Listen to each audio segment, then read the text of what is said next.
Okay, so we're a community growing and creative project in Bath on the Whiteway estate, and we thought we'd start by just talking a little bit about ourselves and how we got started. So I'm an artist. I've worked in the visual arts in Bath for a couple of decades, a bit more, and I lecture at Bath Spa University. I've also done some RHS horticulture training and interested in that sort of connection between ecology, clay and gardens. And I work as a gardener, and currently I'm working at Bath City Farm, so growing food for the new cafe and farm shop, and teaching horticulture to people who are long-term unemployed. A bit of a wildlife nerd, so I like just following things around the garden and seeing what they're eating and taking photos. Yeah, and also I've done some RHS training as well.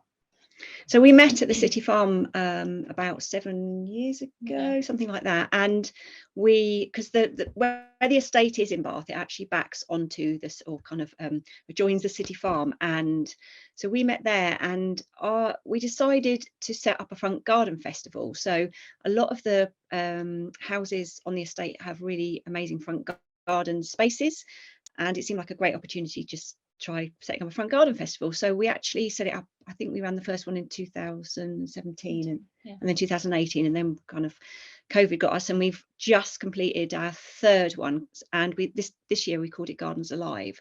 So this is the kind of wildest iteration of it, I guess. We've kind of got braver, and I guess as we've learned about how our gardens respond to more biodiverse planting, to putting ponds in, to thinking about permeable edges, all of those things we've kind of put into the community project. Yeah, so we've both kind of been on a journey from, I mean, especially me, I used to be very particular about the way that just keeping my plants in a very, very static state. So it's been kind of a journey to actually unpick that and also question traditional ways of gardening. Yeah, I think doing the RHS learning, sort of, we talked a lot about that while we were doing it at different times, of kind of ways of learning and what we got from that, and what that made us question the limitations, what we needed to know, and how all the ecology talk and information was missing from all of that. I guess as we became more curious about what was visiting our gardens and what was missing, then we just called everything that traditional teaching into question. So we run various projects. So I guess it's kind of grown from a front garden festival. That was the thing that we started at, but gradually, as we've met more people across the city, and as we've kind of connected with other projects, then we've taken on kind of other roles. And this is we collaborate with More Trees Baines, which is an amazing kind of networked project across Bath and North East Somerset, and we look after one of their community tree nurseries, and this is up the road from where our project is based. So this is on a bit of private land. More Trees Baines put in a rabbit proof and deer proof fence, and the idea is that seeds get collected from trees in local woodlands. They're propagated in Victoria Park at the urban garden by volunteers. Yeah, it's all run on a volunteer basis, and then they come out once they've germinated and they're ready to go. They come out to the tree nurseries and then eventually get grown on and go back into the community. So this kind of circular idea, which is fantastic. It's not a huge site, is it? It's sort of 20 by 20 meters or something like that, so about nine beds. And this winter our first tree babies went out to their new homes in gardens in a nearby village. So we had about 700 trees go out to a local community, which was really exciting for us to sort of see that sort of cycle, life cycle. And we're learning about how we do this. So we're really, we're kind of looking stuff up, and we're part of a kind of wider community of people who are looking at how we do this, because it's not a commercial tree nursery. So there is some room for us to experiment.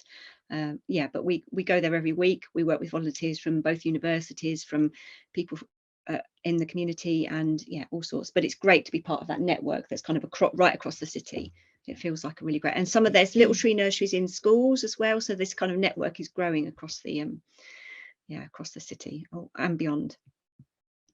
So another project that we have been working on is we got some funding from the Love Your Park people. Yeah. And hi, Marion, I know you're on the call. This is one of Marion Hill's really beautiful individually collaged insects. And this is a bug hotel that we built with volunteers in our park. So our park is kind of at the centre of the estate, and it's a really wonderful space. It's kind of wild. It's not very cared for, which we think is fantastic.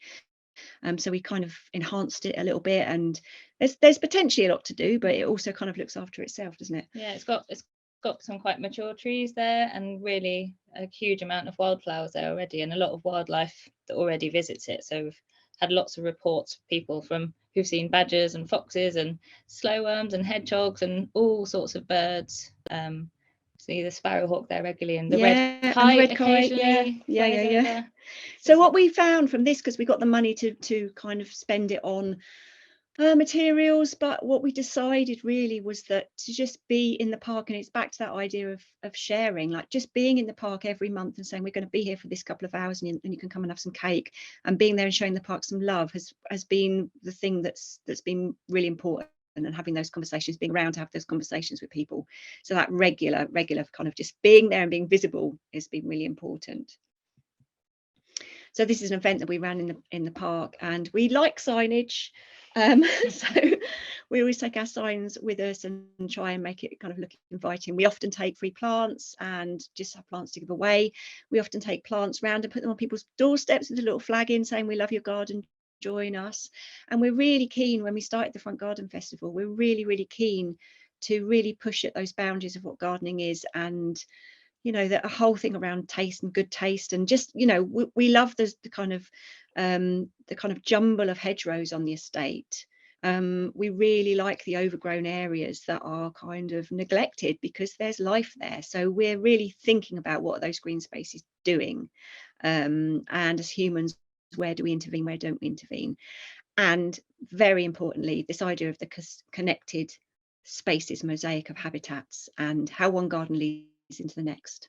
And we've taken these sorts of events to the Festival of Nature and done sort of the City Nature Challenge. So we went to some of the local primary schools and worked with different year groups to sort of try and count as many different plants or insects as possible. But we always do a kind of creative and planty activity for all ages. So we give out teasels, and then children might collage a goldfinch, for example. So we kind of trying to weave in a bit of knowledge about what might visit that plant as well. Yeah, we're really interested in those stories. I think it's very easy to just go that this plant is part of the life cycle for this creature. I mean, it's not to say that it doesn't support many more, but it just gives people, starts to get people thinking about what that plant is doing. That plant isn't just there for us humans, it's not there at all, but actually, how does it connect with the more than human world? How does it connect with the beetles and bugs and the wasps so we're always looking for those stories. And the other thing that Jude and I do a lot of is we try and get out and about and just learn as much as we can and connect with other community groups or visit gardens. We're really interested in sort of non-traditional horticultural spaces, I guess, ecological gardens. So we try and get out and kind of top up our learning in various areas. Yeah, so we went to visit this summer. We went to visit this garden in Essex, who's made by someone called John Little, who makes really amazing green roofs and habitats in bird hides and cycle shelters and things like that. But he's made this garden with loads of mounds of recycled substrate, so sand or recycled crushed up porcelain toilets or concrete, and it was so like breathtakingly beautiful because it was covered with insects. The colours it was breathtaking, wasn't it? And there was a hornet's nest in the middle of it, in the middle of a huge bit of deadwood, and yeah, it was wonderful. And I think it's those kind of spaces that really get people thinking. And he's coming to talk at the University of Bath Gardening Clubs. We can tell you about that later. Okay, so one of the things that's been a kind of constant throughout all of this activity is the free plant stand that I've established outside my house, just on the drive, and it's just made from old pallets, and it gets topped up by Jude and I over propagate. there's various other people like my dad who kind of supports us, and other people put bits and pieces here. And through lockdown, this was a constant, and there's so many conversations that have been started at this free plant stand. And sometimes I put plants out that are in terrible health, but somebody can look after them. So, and what this also does, as I've changed my gardening practice, it means that if I've got things self-seeding in the garden, the whole garden becomes a kind of informal kind of plant nursery. So I can dig up those extra teasels, or that, the borage and the comfrey, and just pot them on and put them out. And it's kind of this sort of real world kind of interface to communicate with people. Yeah. And there were sort of lots of times where people would drop off food, weren't there? So you had rhubarb and apples and gardening books, and people who were getting off of the bus or stopping home on the school run to sort of say, hey, plant lady, and talk about what was there. I see the bus driver kind of slow down to see what's on the free plant stand. So that's been really nice and unexpected. So this is our last slide, and this is so in the middle of our park. Curo, the social housing organisation, managed this green space, and they installed a multi-use games area, and it was kind of imposed on us. But what happened was it disturbed the seed bed, and resulted in this beautiful kind of mix of wildflowers, which I kind of added a few bits and pieces to, a few seeds to, and a few leftover plug plants. And it's just been a delight, and it's just a reminder of that kind of what happens with intervention, and also the potency of the seed bed that's under spaces like these, just waiting to be activated, or waiting to be let loose and to grow long, and to grow in this kind of really beautifully abundant way and support lots of wildlife. Yeah, and a lot of the action in the park has really sort of seems to have inspired other people to do sort of bits of their own gardening, isn't it? Sort of bulb planting, or adding bits to hedgerows, or adding hedgerows where there weren't some. So it's been, it feels like a lot of the action's been a bit of a catalyst. Definitely. Hopefully. But I guess one thing that we haven't really talked about throughout this all is sort of how we've done a lot of the things that we have. We're quite resourceful, I guess. One of the first things, like as Claire said, we're always saving. Whenever we go to a garden, we end up with pockets of seeds. Don't tell anyone. And so we're always propagating and sharing plants, asking local businesses for free things or money, and friends and family. Skip diving, yeah, very important. What did you take home today on your school run? Somebody saw us a hydrangea on the street, just kind of rescuing things and thinking, right, I'm going to try and get that back to living.